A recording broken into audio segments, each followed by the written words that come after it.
Good morning everyone. दोस्तों आज है सितंबर 24, 2022 और हम लोग करने वाले हैं द हिंदू न्यूज़पेपर के एनालिसिस। मेरा नाम है सितेंद्र चौधरी और रोज की तरह है फिर से कुछ टॉपिक्स हम यहाँ पे लेके आए हैं।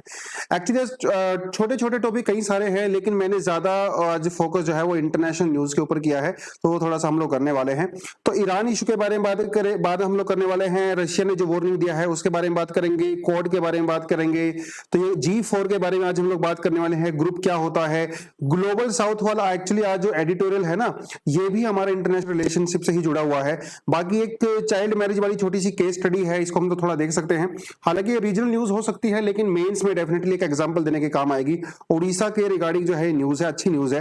और ये वैसे तो टॉपिक थोड़ा सा पुराना है, रिपीटेड है, लेकिन इसके अंदर कुछ डेवलपमेंट हुआ है, तो थोड़ा सा हम लोग वो भी देख सकते हैं कि भैया जो क्रिश्चियन जो दलित क्रिश्चियंस होते हैं, दलित मुस्लिम्स होते हैं, क्या उनको भी रिजर्वेशन दिया जाना चाहिए। तो ये कुछ टॉपिक हम लोग यहाँ पे करने वाले हैं, ठीक है। लेकिन आगे बढ़ने से पहले थोड़ा आपको बता देता हूं कि हमारी एनसीईआरटी की क्लासेस जो है 11 तारीख से स्टार्ट हो चुकी हैं।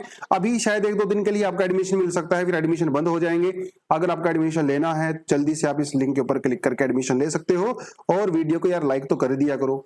Over a period of time मैं देख रहा हूं कि आप जो है लाइक नहीं करते हो, वीडियो देखते हो, कमेंट करते हो, लाइक नहीं करते हो, तो कमेंट भी लाइक कर दिया करो। गुड मॉर्निंग, गुड इवनिंग, जिस टाइम भी आप आते हो क्लास ज्वाइन करने के लिए। तो YouTube का जो क्लास है ना, इसे आप एक अपनी रेगुलर क्लास के जैसा ही समझो। तो जब हम लोग क्लास में आते हैं तो अपने टीचर्स को, दोस्तों को हाय हेलो राम नमस्ते कुछ ना कुछ तो बोलते ही हैं, तो आप बोल दिया करो। मुझे भी अच्छा लगेगा, आपको भी अच्छा लगेगा। मैं आपको ट्रैक भी कर सकता हूँ कि भैया कौन सा हमारा एस्पिरेंट है जो रेगुलर एनालिसिस देखते हैं। चलिए जी, पहले टॉपिक में बढ़ते हैं दोस्तों। तो ईरान के अंदर जो कुछ भी हो रहा है, आई होप आपको आइडिया पहले से होगा ही। एक्चुअली ईरान के अंदर क्या हुआ ना कि वहां पे एक महिला थी, ये थी वहां पे, और मतलब आप इनको देख, इनका नाम है महासा अमीनी। देखिए नाम याद करना ज्यादा इंपॉर्टेंट नहीं है, इशू को पकड़ना ज्यादा इंपॉर्टेंट है। तो बेसिकली क्या हुआ ईरान के अंदर ना, वहां पे कुछ मोरालिटी पुलिस घूमती रहती है सड़कों पे इधर उधर ना, और जो कि गवर्नमेंट से रिकॉग्नाइज्ड भी होती हैं, बहुत बार नहीं भी होते हैं। तो वो मोरालिटी पुलिस क्या करते हैं ना, ज्यादातर लेडीज के ऊपर, महिलाओं के ऊपर जो है नजर रखते हैं कि कौन से अप्रोप्रिएट कपड़े पहन रखे हैं, नहीं पहन रखे हैं। आपको पता है कि ईरान के अंदर जब 1979 में इस्लामिक रेवोल्यूशन हुआ तो काफी ज्यादा जो है रूल्स वगैरह पे वहां पे इस तरह के लगाए गए थे। और फाइनली 1981 में ईरान के अंदर बुर्का, पब्लिक प्लेस के अंदर बुर्का पहनना मैंडेटरी कर दिया गया था। मतलब कोई भी महिला अपना बिना सर ढके जो है, बिना बुर्के के नहीं आ सकती। ये वहां पे एक रूल हुआ है 1981 के बाद से। लेकिन जैसे ही आपको पता ही कि थोड़ा मॉडर्नाइजेशन वहां पे आया, सोशल मीडिया वहां पे आया, इंटरनेट वहां पे आया, तो वहां की जो महिलाएं हैं, जो इवन वहां के जो बहुत सारे जो यंग एजुकेटेड जो मर्द हैं, वो लोग भी जो है अभी उतना ज्यादा कंजर्वेटिव नहीं रहे हैं। तो वो थोड़ा सा ओपननेस की बात करते हैं। और वैसे भी 1979 से पहले तो ईरान की जो सोसाइटी है बहुत ओपन हुआ करती थी, पूरा वेस्टर्न कल्चर वहां पे हुआ करता था। गर्ल्स जो है वो सड़कों पे स्कर्ट पहनती थी, वो एकदम मतलब पूरा एकदम अच्छा सिस्टम, ओपन सिस्टम था वहां पे। फिर वो सारी चीजें हुई। तो अभी क्या हुआ, अनफॉर्चुनेटली जो वहां की मोरालिटी पुलिस है, उन्होंने इनको अरेस्ट कर लिया और कुछ दिन रखने के बाद जो है इनको डिटेन कर दिया गया, ये कह के कि इन्होंने इम्प्रॉपर वे में अपना हेड स्कार्फ, मतलब हिजाब जिसको बोलते हैं ना, सर के ऊपर जो ढकते हैं, वो इन्होंने इम्प्रॉपर तरीके से पहन रखा था। इनका आधा सिर दिख रहा था, बाल दिख रहे थे इनके, तो इसकी वजह से इनको पकड़ लिया गया। फिर बाद में कहा गया कि भैया इनकी कस्टडी में इनकी डेथ हो गई। पुलिस के द्वारा कहा गया इनकी हार्ट अटैक से डेथ हुई है, जबकि उनकी बॉडी के ऊपर पूरी तरह से निशान पड़े हुए थे। तो उनका बेसिकली कस्टडी के अंदर उनको पीट पीट कर मार दिया गया।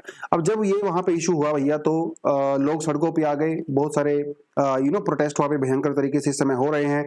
महिलाएं जो है वो पब्लिक प्लेस में बुर्के को उतार रही हैं, अपनी चोटियों को काट रही हैं, और मतलब स्लोगन वगैरह लगा रही हैं कि जो हिजाब है वो सप्रेशन का, वो सब करके कि वो सिंबल है। तो प्रोटेस्ट हो रहे हैं सरकार के बीच में, लोगों के बीच में। अभी तक माना जा रहा है कि 36 लोग वहां पे मर गए हैं। तो ये तो थोड़ा सा न्यूज वहां पे चल रहा था, और लेट्स सी इसमें आगे क्या होने वाला है, और दूसरी जो सोसाइटीज हैं वहां पे क्या इंपैक्ट पड़ेगा। लेकिन एक बात तो पक्की है कि भाई जो वहां की जो इतनी कंजर्वेटिव जो गवर्नमेंट है, जो एक तरह की डिक्टेटरशिप की तरह की गवर्नमेंट वहां पे काम करती है, अभी लोग उससे परेशान आ चुके हैं।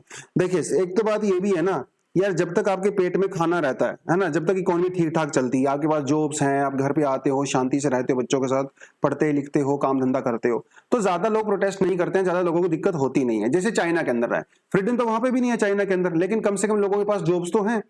लेकिन ईरान के अंदर जब इकोनॉमिक क्राइसिस शुरू हुआ, अमेरिका ने सैंक्शंस वगैरह लगाए, इकोनॉमी डाउन जाना शुरू हो गई, तो इस तरह की चीजें भी डेफिनेटली होती ही हैं। और साथ में साथ वो social economic political religious issue तो डेफिनेटली वहां पे चलते ही हैं। हालांकि 1997 में और 2013 में होसन रोहानी, इनको माना जाता था कि रिफॉर्मिस्ट लीडर हैं, थोड़े से लिबरल टाइप के हैं, लेकिन अल्टीमेटली ये भी कुछ ज्यादा कर नहीं पाए। और इसी तरह की चीजें आप ना सऊदी अरेबिया में भी देख रहे होंगे। सऊदी अरेबिया ने भी रियलाइज कर लिया है कि over a period of time, modern समय चल रहा है भाई, 21st सेंचुरी चल रही है, अभी आप कोई 16वीं 17वीं सदी में तो जी नहीं रहे हो, तो सोसाइटी आजकल अवेयर हो गई है। तो सऊदी अरेबिया ने भी थोड़ा ओपन अप होना शुरू हुआ है अभी धीरे धीरे करके, क्योंकि वो भी अपने आप को जो है अभी दुनिया के साथ ग्लोबलाइज्ड वर्ल्ड में, लिबरल वर्ल्ड के अंदर अपने आप को इंटीग्रेट करना चाहता है। तो वहां पे भी महिलाओं को ड्राइविंग जो पहले अलाउड नहीं था, ड्राइविंग कर दिया गया है अलाउ। पहले सऊदी अरेबिया के अंदर कोई भी महिला वो जो है बिना मर्द के नहीं निकल सकती थी घर से बाहर, तो वो भी कुछ अलाउ कर दिया गया है। तो धीरे धीरे ओपन होने की कोशिश हो रही है, क्योंकि दुबई का एक बहुत बड़ा इन्फ्लुएंस है। दुबई आज के समय में ग्लोबल वर्ल्ड फाइनेंशियल हब इसीलिए माना जाता है क्योंकि दुबई की जो रूल्स हैं वो काफी लिबरल हैं, तो वो भी एक वहां पे माना जाता है। तो ये कुछ कुछ चीजें हैं इस समय जो वहां पे हो रही हैं ईरान में और मिडल ईस्ट वगैरह में। आई होप थोड़ा बहुत आइडिया आपको यहाँ पे पहले से होगा ही, थोड़ा पढ़ लिया करो इन इश्यूज के बारे में जो आईआर में जो चल रहे हैं। कई बार पूछ लेते हैं, यूपीएससी डायरेक्ट भी नहीं पूछता है तो इंटरव्यू वगैरह में कई बार इस तरह की चीजें आपसे पूछ लेते हैं। और अगर खासकर आप एक महिला हो और अगर एक एस्पिरेंट हो तो डेफिनेटली इंटरव्यू में इस तरह के सवाल आपसे पूछे जा सकते हैं। जिस तरह से इंडिया में, कर्नाटका में जो हिजाब वाला इशू चल रहा है, यहाँ पे गर्ल्स डिमांड कर रही है कि हमें हिजाब पहनने दिया जाए। वहीं ईरान के अंदर और पाकिस्तान के अंदर भी काफी प्रोटेस्ट हुए थे 2-3 महीने पहले, लड़कियां सड़कों पर आ गई थी कि हमें हिजाब नहीं पहनना है। हालांकि पाकिस्तान में इतने स्ट्रिंजेंट रूल है नहीं हिजाब को लेके, बट स्टिल तो किस तरह से अलग अलग सोसाइटी में जो है एक ही पर्सपेक्टिव को लेके अलग अलग इश्यूज हो सकते हैं, थॉट प्रोसेस हो सकती है। कहीं ना कहीं एज एन एस्पिरेंट और एज अ अवेयर सिटीजन थोड़ा सा इन चीजों के बारे में आपको एक आइडिया होना चाहिए और एक बैलेंस सा थोड़ा सा व्यू पॉइंट होना चाहिए। एकदम आप हर चीज को राइट और हर चीज को रॉन्ग नहीं कह सकते, बीच में ग्रे शेड हमेशा रहती है। तो थोड़ा सा दोनों पर्सपेक्टिव को समझने की कोशिश करेंगे, ठीक है जी। चलिए, तो हम लोगों ने 2 एमसीक्यूज पूछे थे आपसे, जिसका आंसर आपके सामने है तो आप इसको पढ़ सकते हो। तो ये जो क्वेश्चन हम लोगों ने पूछा था उसी के, देखिए ये जो है ना आर्टिकल 331 क्या कहता है, ये एंग्लो इंडियंस की बात करता है। यहाँ पे पूछा गया था नोट मैच, तो मैंने क्वेश्चन में नीचे जाके पढ़ा, आंसर आपके पढ़ रहा था मैं, तो कई सारे स्टूडेंट हैं उन्होंने ध्यान ही नहीं दिया कि नोट मैच पूछ रहा है, वो इनकरेक्ट पूछ रहा है आपसे, करेक्ट नहीं पूछ रहा है। तो थोड़ा सा कई बच्चे कंफ्यूज हो गए थे। तो हम लोग एग्जाम में भी एक्चुअली यही गलती करते हैं, वहां पे ये नोट वोट हम लोग पढ़ते ही नहीं है, सीधा क्वेश्चन पढ़ते हैं और ये एक अंदाजा लगा लेते हैं कि हाँ करेक्ट ही पूछा होगा, क्योंकि 99% यूपीएससी आपसे करेक्ट पूछता है तो दिमाग में वो रहता है। तो इस तरह की कहीं ना सिली मिस्टेक हम लोग कर देते हैं, और 2-3 नंबर अगर आपके गलत हो जाते हैं ऐसे, तो समझ लो आप रेस से बाहर हो जाते हो। एग्जाम में तो बिल्कुल थोड़े थोड़े नंबर भी बहुत क्रूशियल होते हैं, 0.33, 0.66, एक नंबर भी बहुत क्रूशियल होता है, तो थोड़ा सा ध्यान से देखा करो, ठीक है। तो आर्टिकल 331 एक्चुअली वो एंग्लो इंडियंस के बारे में बात करता है, तो वो national commission of schedule caste के बारे में बात नहीं करता है। तो एंग्लो इंडियन के लेके ही एक और क्वेश्चन यहाँ पे आया है, what does the Anglo Indian person mean, Anglo Indian person कौन होता है। तो इसके 4 ऑप्शन आपके सामने दिए हुए हैं, नीचे आप कमेंट में मुझे इसका आंसर दोगे, ठीक है जी। चलिए थोड़ा सा आगे बढ़ते हैं। In Orissa's Nayagarh data driven solution to child marriage. देखिए एक आईएएस ऑफिसर एक जो है क्या कर सकता है, एक ब्यूरोक्रेट क्या कर सकता है, आप अपने आप से जो है इनोवेशन कर सकते हो। अगर आपके पर्टिकुलर एरिया में जहां पे आप पोस्टेड हो वहां पे कोई पर्टिकुलर प्रॉब्लम है, देखिए सरकार तो आपसे जो हेल्प करती है वो तो करती ही है, वो तो दिक्कत है ही नहीं। वहां से जो आपको ग्रांट चाहिए, जो टेक्निकल हेल्प चाहिए, सरकार तो करेगी, लेकिन एज एन ऑफिसर, ठीक है, as a person who has some responsibility, आप अपने एंड पे क्या इनोवेटिव स्टेप लेते हो, ये जो है बहुत बड़ी चीज है। जैसे मैं आपको नाम नहीं बताऊंगा, आप मुझे खुद कमेंट सेक्शन में नाम बताओगे। एक बहुत ही फेमस आईएएस ऑफिसर रहे हैं, नॉर्थ ईस्ट में पोस्टेड थे, उन्होंने सरकार की मदद के वहां की कम्युनिटी की हेल्प से एक कई किलोमीटर लंबा रोड बना दिया था। वहां पे भैया रोड एग्जिस्ट करता ही नहीं था। आप उनका नाम बताओगे, आप जीएस पेपर फॉर में उनकी केस स्टडीज भी पढ़ते हो, तो इस तरह की चीजें की जाती हैं। तो यहाँ पे क्या हुआ, उड़ीसा में नायागढ़ जो डिस्ट्रिक्ट है, यहाँ पे एक्चुअली जो सेक्स रेशियो ना काफी स्क्यूड है, 855 वहां पे सेक्स रेशियो है, और चाइल्ड मैरिज के केस काफी ज्यादा वहां पे होते हैं। कहीं ट्राइबल कम्युनिटीज वगैरह वहां पे रहती हैं, तो 14-15 साल की बच्चों की शादी हो जाती है ना, उनको एजुकेशन मिल पाती है, वो सारी चीजें होती हैं। तो वहां के जो आईएएस ऑफिसर थे, उन्होंने सरकार के साथ मिलकर ये एक इनिशिएटिव लिया है। तो उन्होंने क्या किया, वहां पे एक रजिस्टर मेंटेन किया, जिस रजिस्टर का नाम है अलाइवा। इस रजिस्टर में क्या होता है, जो भी वहां पे एडोलेसेंट बच्ची होती हैं, ठीक है, एडोलेसेंट मतलब जिनकी उम्र 13, 14, 15, 16, 17, 18 साल होती है, उनकी डिटेल जो है इस रजिस्टर के अंदर लिखी जाती है। उनका आधार नंबर, उनका नाम, उनकी कॉन्टैक्ट डिटेल्स, ठीक है, ये सब वहां पे, उनका एड्रेस, उनका एजुकेशन स्टेटस, बर्थ सर्टिफिकेट वगैरह सब उस रजिस्टर के अंदर लिखा जाता है। अब वहां की जो आंगनवाड़ी वर्कर्स होती हैं, उनको ये ड्यूटी दी जाती है कि वो जो बच्चियां हैं, जो एडोलेसेंट हैं, उनके ऊपर नजर रखें कि भैया किसी की शादी तो नहीं होगी। और मान लो अगर, कई बार क्या होता है ना, लोग अपनी लड़कियों की शादी कर देते हैं 16-17 साल की एज में। अब उनसे जब पुलिस कंप्लेंट होती है, पूछते हैं, वो कहते हैं नहीं नहीं जी, हमारी बेटी तो 18 साल की हो गई है, ये 17 साल की नहीं है, हम लोग चाइल्ड मैरिज नहीं कर रहे हैं। उस केस में क्या होगा, ये जो अलाइवा रजिस्टर मेंटेन किया जाएगा ना, ये उनकी एज का प्रूफ हो सकता है, तो इसके हिसाब से जो है वो देखा जाएगा। अब इसका अलाइवा के अंदर जो एज कंफर्म की जाएगी, जो है वो वहां के गांव का जो हेडमास्टर होगा, उसके लड़की का जो पिता होगा, और जो सुपरवाइजर होती हैं चाइल्ड मैरिज बोर्ड के अंदर, उनके बेसिस पे जो है उस गर्ल की जो है वो एज डिसाइड की जाएगी। तो अगर ऐसा होता है तो भैया, अगर कोई मतलब टिप देता है, पुलिस को कंप्लेंट करता है, तो इस रजिस्टर के बेसिस पे उनके खिलाफ कार्रवाई की जा सकती है। तो और जो है स्किल ट्रेनिंग वगैरह प्रोवाइड कराई जा सकती है उन बच्चों को, ठीक है। तो ये एक अच्छा इनिशिएटिव है, और अभी 10 साल के लिए इसको मेंटेन किया जाएगा, और जब से ये मेंटेन किया जाने लगा है, तब से वहां पे चाइल्ड मैरिज के केसेस भी कम हो गए हैं। तो देख लो कितनी पावर होती है एक ऑफिसर के अंदर, अगर अच्छे से काम करें तो। चलिए आगे बढ़ते हैं। G4 countries highlight urgent need for the reforms in the UN security council. तो देखिए न्यूयॉर्क के अंदर ऑफिस है, ये तो आपको बताने की रिक्वायरमेंट ही नहीं है। तो भैया यूनाइटेड नेशन जनरल असेंबली की जो है मीटिंग हो रही है वहां पे, तो दुनिया भर के लीडर्स वहां पे आते हैं, ठीक है, आपस में मिलते हैं, बैठते हैं, बात करते हैं दुनिया भर की। तो ऐसे ही जो है ये 4 लीडर आप क्लियरली यहाँ पे देख सकते हो। तो ये हमारे रॉकस्टार हैं, इधर आप देख सकते हो ना, जयशंकर जी। आजकल तो भैया रॉकस्टार ही बोलेंगे इनको, जिस तरह से इनकी पॉपुलैरिटी बढ़ती जा रही है। तो ये इन्होंने 4 लोगों ने मीटिंग किया, तो ब्राजील, जर्मनी, इंडिया और जापान, ठीक है। तो ये G4 इनको कंट्रीज बोलते हैं, ग्रुप ऑफ 4। लेकिन इन्होंने ग्रुप बनाया क्यों है? इनके भी ये G4 ग्रुप बनाने का सिर्फ एक ही मकसद है कि हमें यूनाइटेड नेशन सिक्योरिटी काउंसिल के अंदर रिफॉर्म करना है, और उसमें हम लोगों को एज अ परमानेंट मेंबरशिप डालना है। ये इनका बेसिक काम है, ऑब्जेक्टिव है, और उसके लिए लॉबी करते रहते हैं, बार बार ये डिमांड करते रहते हैं। हालांकि जैसे यूनाइटेड नेशन सिक्योरिटी, अमेरिका हो गया, वो इंडिया की मेंबरशिप को सपोर्ट करता है, जापान की मेंबरशिप को सपोर्ट करता है, रशिया भी इंडिया की मेंबरशिप को सपोर्ट करता है, ब्रिटेन भी मेंबरशिप को सपोर्ट करता है, फ्रांस भी करता है, लेकिन चाइना नहीं करता, ठीक है। तो इसी के लिए जो है बेसिकली इस ग्रुप का बनाया गया था।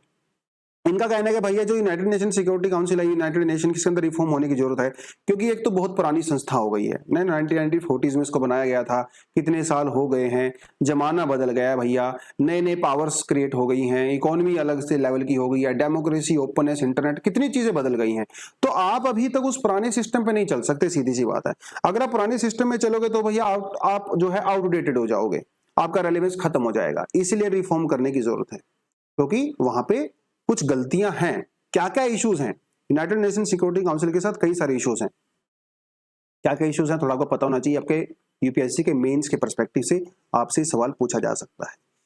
पहली बात तो यह है कि भैया यूनाइटेड नेशन सिक्योरिटी काउंसिल की जो मीटिंग वगैरह होती हैं, उनका कोई खास रिकॉर्ड नहीं रखा जाता है कि वहां पे क्या बातचीत हुई है। बंद कमरे में दिया जाता है, हल्का फुल्का आइडिया दिया जाता है, प्रॉपर डिटेल वहां पे होती नहीं है। दूसरी बात यहाँ पे क्या है, जो 5 मेंबर हैं उनको आपने वीटो पावर दे दिया, तो वो तो एकदम चौधरी जैसे काम करते हैं। अब चलिए ये भी कोई बात नहीं, अब गांव की सुरक्षा करने के लिए आपने जो है 5 चौधरियों को जिम्मेदारी दे दी, ठीक है। अब वो पूरे गांव के ऊपर अपना हुक्म चला रहे हैं, जबकि उनकी आपस में भी नहीं पड़ती है। भाई जिस गांव की रक्षा करने की रिस्पॉन्सिबिलिटी आपने ली है, कम से कम आपस में तो भाईचारा रखो, तभी तो करोगे। वो आपस में लड़ते रहते हैं, है ना। चाइना रशिया का नेक्सस अलग बन गया है, बाकी तीनों कंट्रीज का नेक्सस अलग बन गया है, तो इसकी वजह से उसका रेलेवेंस खत्म हो जा रहा है। तो जो यूनाइटेड नेशन सिक्योरिटी काउंसिल के जो डिसीजन लिए जाते थे ना भाई, उनकी रिस्पेक्ट नहीं हो रही है, क्योंकि वो आपस में लड़ते रहे। भाई सीधी सी बात, आपके घर में लड़ाई बजेगी तो बाप पड़ोसी थोड़ी आपकी रिस्पेक्ट करेगा। पहले अपने घर को संभालो, बाकी बाद में देखना। ये भी एक बहुत बड़ा इशू है, और पोलराइजेशन तो ऑफकोर्स यहाँ पे है ही। दूसरी बात एक ये भी है कि यूनाइटेड नेशन सिक्योरिटी काउंसिल के अंदर ना यूरोप की ओवर रिप्रेजेंटेशन है। बिल्कुल सही बात है ना। आप फ्रांस को देख लीजिए, राइट, आप ब्रिटेन को देख लीजिए, ये 2 कंट्री आपकी यूरोप से आती हैं, ठीक है। आप ऊपर से जापान को देख लीजिए, कितना बड़ा डेवलपिंग कंट्री है, उसकी कोई रिप्रेजेंटेशन ही नहीं है। इंडिया को देख लीजिए, दुनिया की पॉपुलेस्ट कंट्री, सबसे पॉपुलेस्ट कंट्री होने वाली है, कोई रिप्रेजेंटेशन ही नहीं है ना। आप अमेरिका को देख लीजिए, है ना, अमेरिका कितनी बड़ी प्रेजेंटेशन, जबकि वहां पे एक ही कंट्री है। भाई अफ्रीकन कंट्री की, लैटिन अमेरिकन कंट्रीज की और साउथ और एशियन कंट्रीज की, खासकर साउथ एशियन कंट्री की रिप्रेजेंटेशन है ही नहीं, ना के बराबर है ना। यूरोप वाले जो है वो इतना सारा प्रेजेंटेशन लेके बैठे हैं, रिप्रेजेंटेशन, ये क्या बात हुई। इसको बैलेंस बनाने की जरूरत है। आप दिन भर जो है डेमोक्रेसी डेमोक्रेसी चिल्लाते रहते हो, तो कम से कम भाई यूनाइटेड नेशन सिक्योरिटी काउंसिल में तो डेमोक्रेसी करिए, और ज्यादा रिप्रेजेंटेशन यहाँ पे रिक्वायरमेंट। ठीक है, अब चलिए एक चीज आपको बता पूछूंगा, बल्कि मैंने बता दिया आपको बहुत बार, ये G4 जो ग्रुप है ना, इसका ऑब्जेक्टिव आपको पता चल गया। G4 ग्रुप के अपोजिशन में एक और ग्रुप होता है, ठीक है जी, जो ये कहता है कि इनको परमानेंट मेंबरशिप नहीं मिलनी चाहिए। उस ग्रुप का नाम क्या है, नीचे कमेंट सेक्शन में जल्दी से मुझे बताओ। उसके अंदर कई सारी कंट्री हैं, उसके अंदर इटली है, उसके अंदर पाकिस्तान है, उसके अंदर अर्जेंटीना है, बहुत सारी कंट्री है उसके अंदर, ऑस्ट्रेलिया है। तो आप उस ग्रुप का नाम बताओगे तो मजा आ जाएगा, उसका नाम भी बड़ा इंटरेस्टिंग है। चलिए, can't compare Dalit Christian Muslims to Buddhist convert centre 2019 affidavit. और ये जो है हम लोगों ने 3-4 हफ्ते पहले किया था। ये दो न्यूज बेसिकली दोनों बराबर ही हैं, एक जैसी न्यूज है, तो ये कंटेंट आपके पास पहले से होगा, ये वाला कंटेंट हो सकता है आपके लिए नया हो। तो बेसिकली बात यह है ना कि कुछ साल पहले हमारे पास जो हमारा national commission for the schedule caste था, उसने ये कहा था कि भाई जो कन्वर्टेड क्रिश्चियंस हैं, जो दलित से क्रिश्चियन कन्वर्ट हो गए हैं या दलित से मुस्लिम्स कन्वर्ट हो गए हैं, वो रिजर्वेशन के लिए क्राइटेरिया को फुलफिल करते हैं। और उन्होंने 2 क्राइटेरिया की यहां पे बात किया था। पहली बात तो ये कि जो दलित, पहले वो हिंदू दलित थे, तो जो प्रैक्टिस वो करते थे, दलित क्रिश्चियन बनने के बाद भी वो सेम प्रैक्टिस करते हैं। ठीक है, सेम प्रैक्टिस करते हैं। सोशल डिसेबिलिटी भी, अभी भी उनको सोशल डिसेबिलिटी है, पहले भी अनटचेबिलिटी प्रैक्टिस की जाती थी उनके साथ, आज भी की जाती है। तो क्रिश्चियन बनने के बाद कोई बेनिफिट उनको खास हुआ नहीं। दूसरी बात, जो प्रैक्टिस वो लोग करते थे, ट्रेडिशनल कस्टम्स वगैरह, वो सेम फॉलो करते हैं, कुछ नया फॉलो किया नहीं।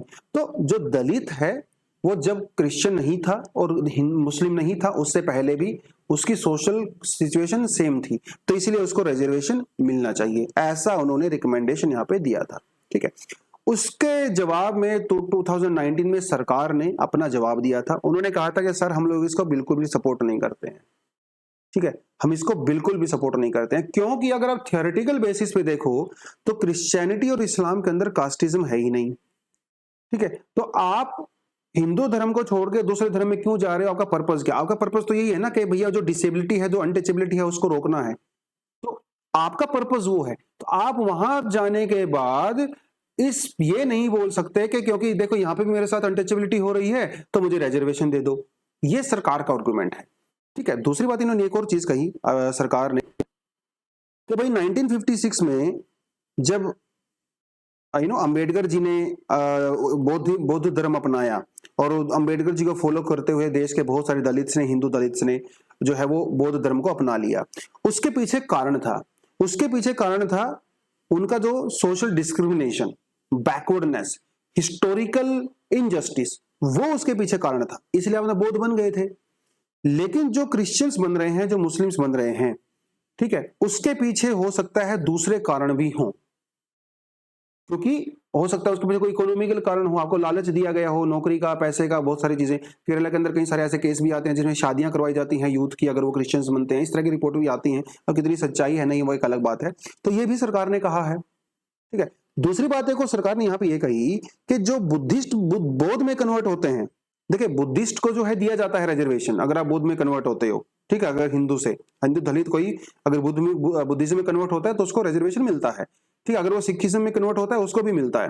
क्रिश्चियन और जो है मुस्लिम्स में नहीं मिलता है। तो उन्होंने ये कहा सरकार ने कि साहब जो दलित हिंदू से दलित बुद्धिज्म में कन्वर्ट होता है तो उसका ट्रैक रिकॉर्ड हम लोग रख सकते हैं, हमें पता है कौन कन्वर्ट हुआ है। लेकिन जो क्रिश्चियंस और मुस्लिम कन्वर्ट हो रहे हैं ना, उसका ट्रैक रिकॉर्ड हमारे पास है ही नहीं, क्योंकि वो तो भैया बहुत सालों से कन्वर्ट हो रहे हैं, है ना, कई 100 सालों से कन्वर्ट हो रहे हैं। लेकिन जो बुद्धिज्म से दलित से बुद्धिज्म में कन्वर्ट करने की प्रोसीजर काफी न्यू है, तो इसलिए इनका ट्रैक हम लोग रख सकते हैं। तो ये भी बड़ा मुश्किल हो जाएगा भाई, कितने लोग कन्वर्ट हुए हैं नहीं हुए हैं। तो ऐसा करके कुछ जो है सरकार ने यहाँ पे अपना आर्गुमेंट दिया है। ठीक, तो यही छोटा सा आर्टिकल था। फ्यूचर में देखते हैं इसके ऊपर क्या डिस्कशंस होता है, ठीक है। ये वाला कंटेंट आपका सच में नहीं कराऊंगा क्योंकि ऑलरेडी मैं आपको करवा चुका हूं, बहुत अच्छे से किया था हम लोगों ने ये, ठीक है। चलिए जी, एक छोटी सी न्यूज है यहाँ पे, थोड़ी सी इसको मैं फनी भी बोलूंगा, थोड़ी सी वियर्ड भी बोलूंगा। तो अश्विनी उपाध्याय जी का नाम कौन नहीं जानता। तो बीजेपी की, तो वैसे बीजेपी के लीडर भी हैं ये और बहुत बड़े लॉयर भी हैं, और ये अलग अलग सोशल मुद्दों पे जो है लगातार पीआईएल वगैरह फाइल करते रहते हैं सुप्रीम कोर्ट के अंदर। इस बार इन्होंने पीआईएल फाइल किया कि साहब जो दारू की बोतल होती है ना, जो आप विस्की पीते हो, अब सिगरेट की डब्बी के ऊपर तो चलिए आपने यहाँ पे वार्निंग दे दिया, लिख दिया आपने कि भैया कोई फोटो वोटो बना दिया आपने, बड़ी गंदी सी फोटो बना देते हैं सिगरेट की डब्बी के ऊपर, है कि नहीं, चलो ये तो मान लिया। लेकिन दारू की बोतल पे तो सर कोई वार्निंग नहीं होती है, ना ही किसी तरह की फोटो वगैरह दी होती है। तो दारू लोग जो खरीद, आप ऐसा, तो उन्होंने ये कहा सुप्रीम कोर्ट के अंदर कि आप दारू की डिस्ट्रीब्यूशन, उसकी प्रोडक्शन और उसकी कंजप्शन को रेगुलेट करिए। उस कोर्ट ने कहा कि यार क्या बात कर रहा है, ये कोई मेरा काम थोड़ी ना है ना, ये पॉलिसी का काम है, पॉलिसी का काम मेरा नहीं है भाई, ये सरकार से बात करो, उनको ऐसा लगता है। और जहां तक फोटो की बात है भाई, इसमें मैं कुछ नहीं कर सकता, ये भी अब सरकार की बात करिए। अब सिगरेट एक अलग बात है, दारू एक अलग। अब भैया देखिए जज साहब भी हंसने लगे ये सुनते हुए। जज साहब दिन भर परेशान रहते हैं, इतना सारा लोड होता है जजेस के ऊपर, तो बेचारे खुद वो घर जाके 2 पैग लगा के खाना खा के शांति से सो जाते होंगे। तो अब वहां पे जाके फोटो देखेंगे इस तरह की एक गंदी सी। तो जज साहब ने बड़ा अच्छा आर्गुमेंट भी दिया, उन्होंने कहा कि देखो भाई सिगरेट की डब्बी के ऊपर वार्निंग दी जाती है क्योंकि सिगरेट एक्चुअली बहुत इंजूरियस होती है हेल्थ के लिए। लेकिन कई सारी स्टडीज, कई सारे लोगों का यह मानना है कि लिमिटेड लेवल पे अगर आप दारू पीते हो तो हो सकता है आपके लिए हेल्दी भी होती है, ठीक है।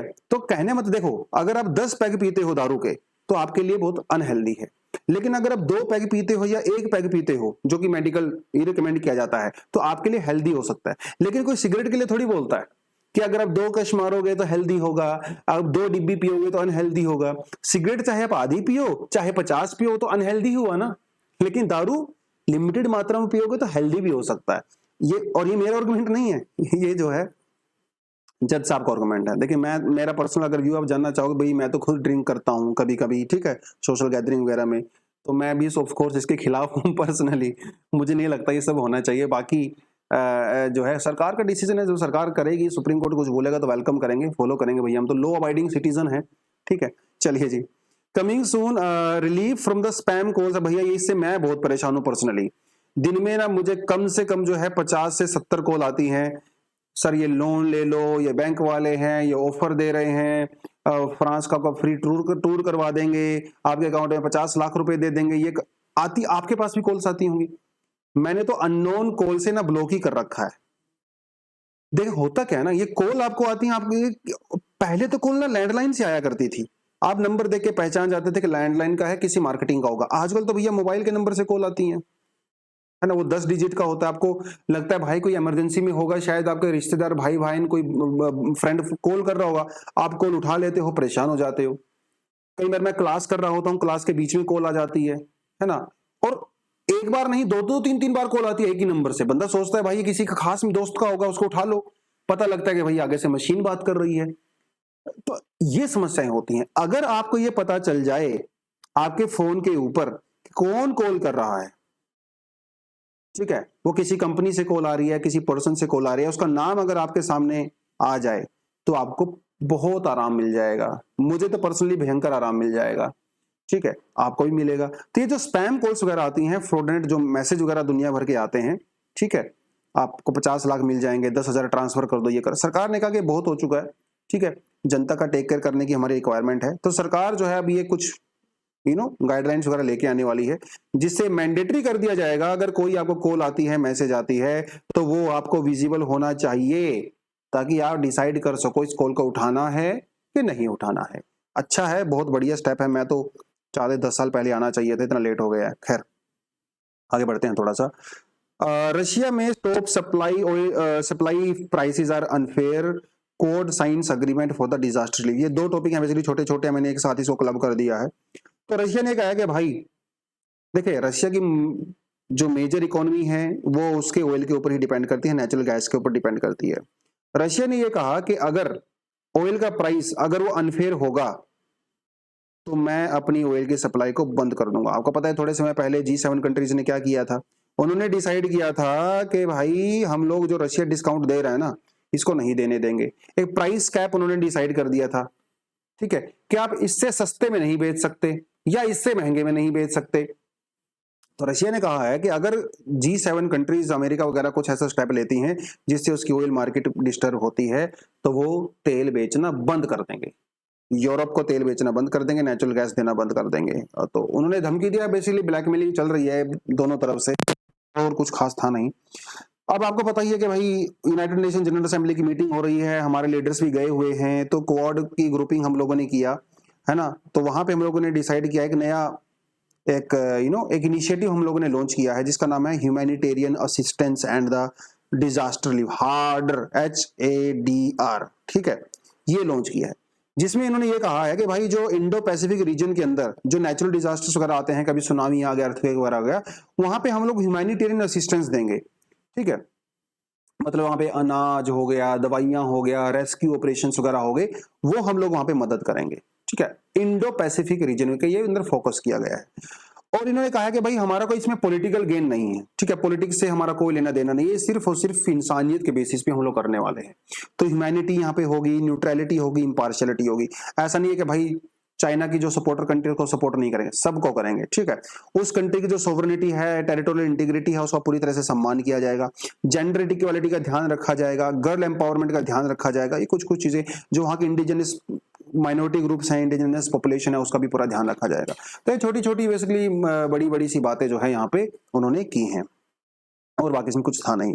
तो ये है आज का एडिटोरियल सेक्शन जिसमें कहा गया है कि भैया the global south assertion in Jio politics. Assert का मतलब होता है कि जब आप अपनी बात को थोड़ा सा रखते हो किसी के सामने, फोर्स के साथ, थोड़ा फोर्स के साथ रखते हो, असर्ट करते हो, थोड़ा सा थोड़ा सा अग्रेसिव मैनर में उसको रखते हो, थोड़ा सा, उसको बोलते हैं असर्शन, है ना।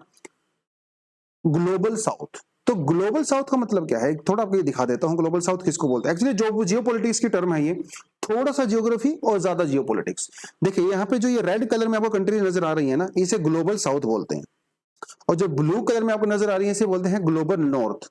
देखिए इसमें यूजुअली क्या है ना, नॉर्थ वाली कंट्रीज हैं, यूरोपियन कंट्री, रशिया वगैरह है ना, जापान भी इसके अंदर आ गया, साउथ कोरिया वगैरह वो सब इसके अंदर आ गया, अमेरिका, कनाडा वगैरह वो सब इस कंट्री के अंदर आ गई हैं।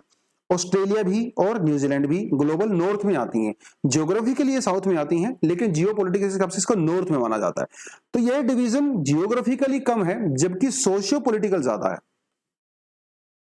ठीक है, सोशियो पॉलिटिकल और इकोनॉमिकल, ठीक है। तो इन कंट्रीज को अगर आप देखोगे, ये सारी कंट्री मोस्टली डेवलप्ड कंट्री हैं, ठीक है, इसे ग्लोबल नॉर्थ कहा जाता है। तो काफी डोमिनेटिंग कंट्री है दुनिया भर में ये।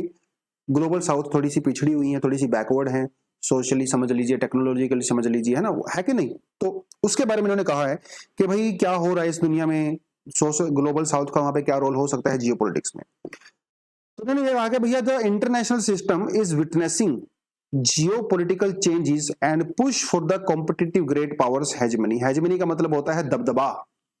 तो ग्लोबल पावर्स हम अपने दबदबे के लिए लड़ाइयां कर रही हैं। एक तरफ आपका रशिया है, चाइना है, दूसरी तरफ अमेरिका है, नाटो है, यूरोपियन कंट्रीज हैं। तो जिसकी वजह से ग्रेट पावर्स के बीच में कंपटीशन बढ़ गया है। यूनाइटेड स्टेट जो है लीड कर रहा है अपनी अपनी प्राइमेसी को रखने के लिए इंटरनेशनल सिस्टम के अंदर। देखिए जब से सेकेंड वर्ल्ड वॉर हुआ है तब से लेके अभी तक अमेरिका का दबदबा रहा है, इसमें कोई डाउट नहीं है। खासकर जब से रशिया का डिसइंटीग्रेशन हुआ तो भैया सोल पावर के रूम पे रशिया ही थी। तो रशिया कभी भी नहीं चाहेगा कि अपनी पोजीशन को छोड़े, तो अपनी प्राइमेसी के लिए जो है वो लगातार काम यहाँ पे कर रहा है। अब देखिए यूएसए के अंदर एक जो है नेशनल सिक्योरिटी डॉक्यूमेंट अभी रिलीज किया गया था थोड़े समय पहले, जिन्होंने कहा है कि भैया जो चाइना का जो राइज हुआ है उसको कमजोर करना है, उसको रोकना है, रशिया की जो कैपेसिटी बढ़ रही है उसको भी रोकना है। उनका साफ साफ गोल है फॉरेन पॉलिसी का। दूसरी बात उन्होंने कहा कि भैया यूरोप को सिक्योर करना है, और यूरोप को सिक्योर करने की रिस्पॉन्सिबिलिटी जो है यूएसए लीडरशिप की है, अमेरिकन लीडरशिप की है। दूसरी बात इन्होंने ये कहा कि कुछ ऐसी कंट्रीज हैं जिनके इंटरेस्ट हमारे साथ अलाइन करते हैं, ठीक है, उनके साथ भी कोलैबोरेट करना है, जैसे इंडिया हो गया, वियतनाम, फिलीपींस, ये ना, ऑस्ट्रेलिया, न्यूजीलैंड, ये सैटेलाइट अलायंसेज हैं ताकि जिनके साथ जो है वो अच्छे तरीके से काम कर सकती हैं।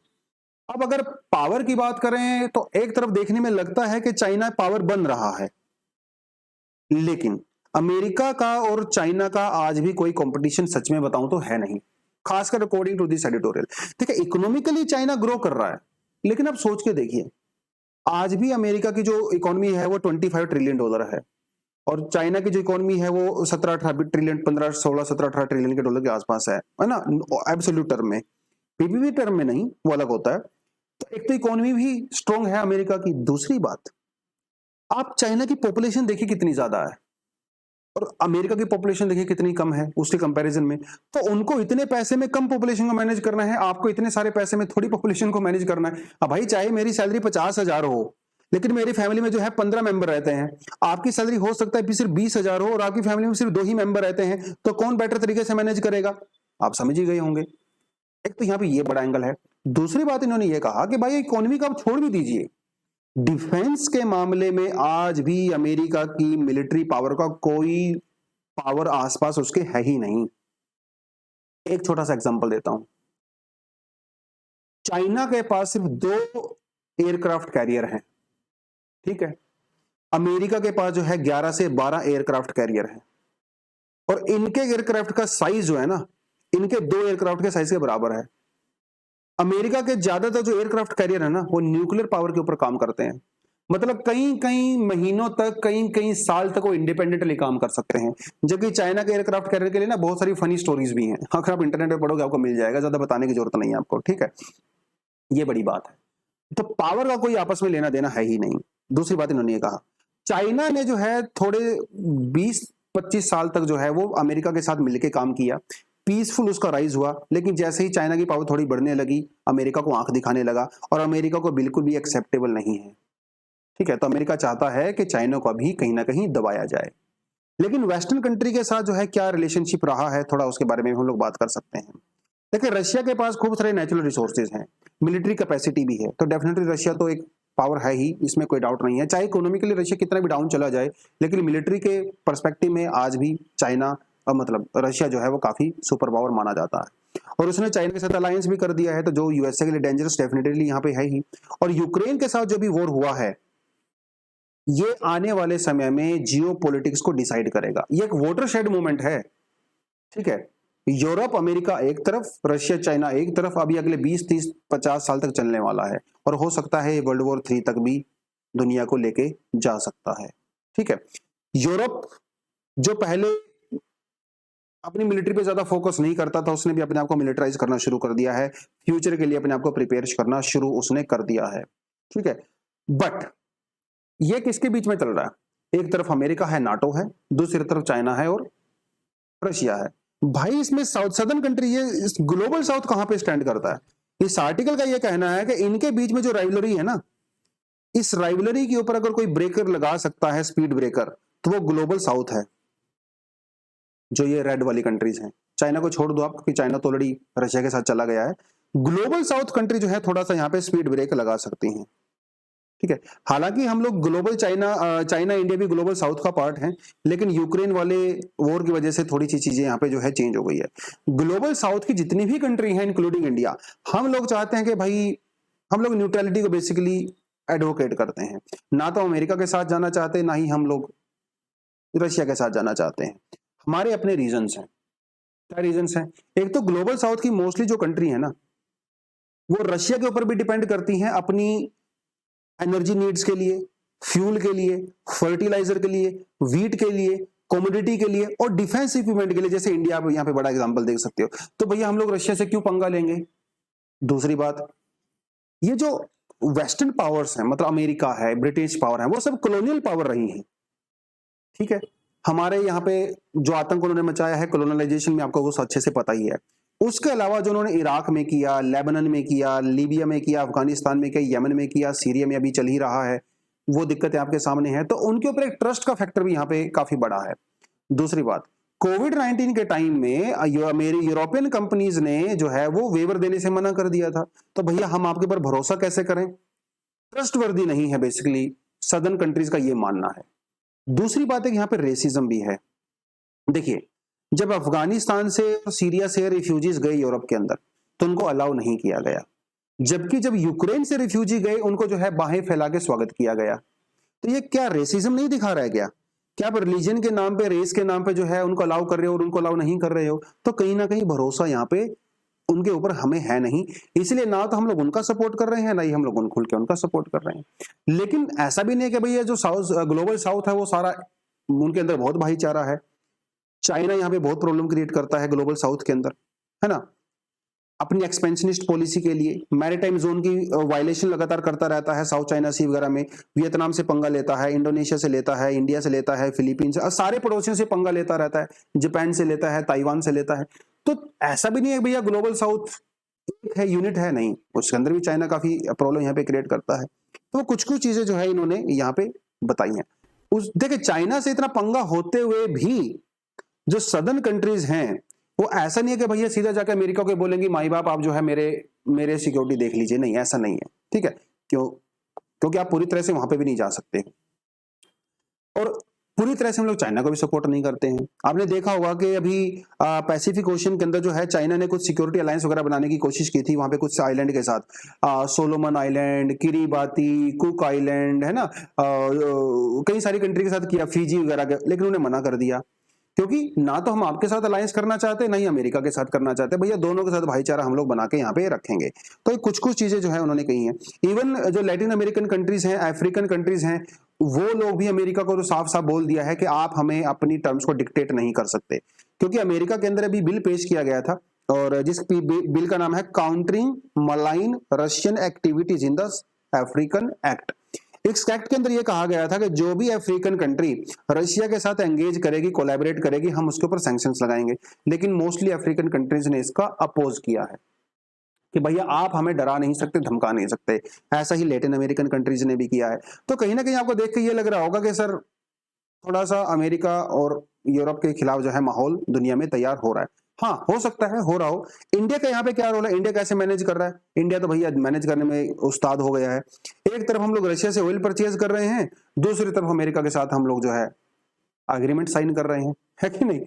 एक तरफ हम लोग अमेरिका के साथ जो है नेवल एक्सरसाइज में पार्टिसिपेट कर रहे हैं, दूसरी तरफ रशिया में भी हम लोग अपनी आर्मी को भेज रहे हैं। वो अभी जो है हम लोगों ने कहा था वोस्टॉक।